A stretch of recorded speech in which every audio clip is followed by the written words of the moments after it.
yang beliau ini sering banget ikut ngaji apa ya? Iya. Terus di mana-mana di Purworejo Mengikuti ya. Mengikuti, sehingga yang saat itu niatnya guyon tapi disalah persepsikan. Tapi apapun itu, Abah minta maaf sama Kang Sol. Menurut Kamus Besar Bahasa Indonesia atau KBBI, Gus memiliki arti, nama julukan atau nama panggilan kepada laki-laki. Nama panggilan Gus ini kerap digunakan untuk menyapa atau memanggil orang-orang yang memiliki kedudukan tinggi seperti ulama, kiai, dan orang yang dihormati. Akhir-akhir ini, penggunaan sematan Gus untuk menyebut seseorang semakin meluas, mencakup berbagai kalangan seperti politikus, YouTuber, paranormal, dan pelaku pengobatan alternatif. Istilah ini kini telah menjadi semacam identitas diri yang memiliki nilai jual tinggi, menarik perhatian banyak orang yang ingin menjangkau segmen masyarakat tertentu.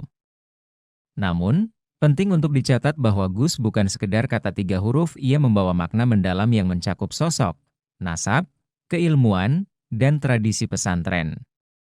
Tidak sembarang orang dapat menggunakan gelar ini. Mungkin benar, tetapi mungkin juga keliru.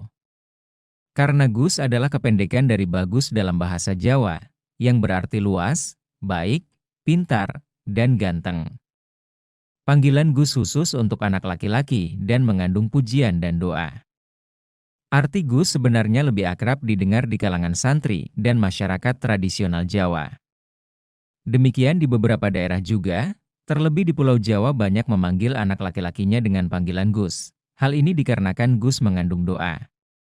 Namun biasanya sering juga disambungkan di bagian nama anaknya seperti Agus atau Bagus. Menurut HM Zahrul Azhar Asumta alias Gus Hans, pengasuh pesantren Asrama Queen Darul Ulum Rejoso, mereka yang tidak berasal dari keturunan kiai, tetapi dipanggil Gus, disebut sebagai Gus naturalisasi. Ini termasuk praktik kapitalisasi panggilan Gus yang sering disalahgunakan. Gus Hans menjelaskan bahwa definisi Gus adalah sebutan untuk putra seorang kiai. Jika seseorang bukan keturunan kiai, namun menggunakan gelar ini, maka mereka adalah Gus jadi-jadian, baik karena media maupun pengagum. Meskipun tidak semua yang menyandang gelar Gus harus ahli dalam agama, Gus Hans menekankan bahwa sangat disayangkan jika gelar ini digunakan untuk menipu atau mencari keuntungan finansial. Saat ini, siapapun dapat mengklaim sebagai Gus demi mendapatkan keuntungan.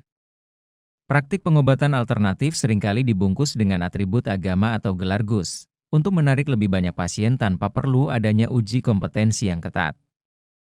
Bagi Gus Hans, penggunaan gelar Gus seharusnya datang dengan tanggung jawab moral untuk menjaga nama baik orang tua. Ada beban mental ketika kemampuan individu tidak memenuhi ekspektasi masyarakat. Tribun X menghadirkan lokal menjadi Indonesia.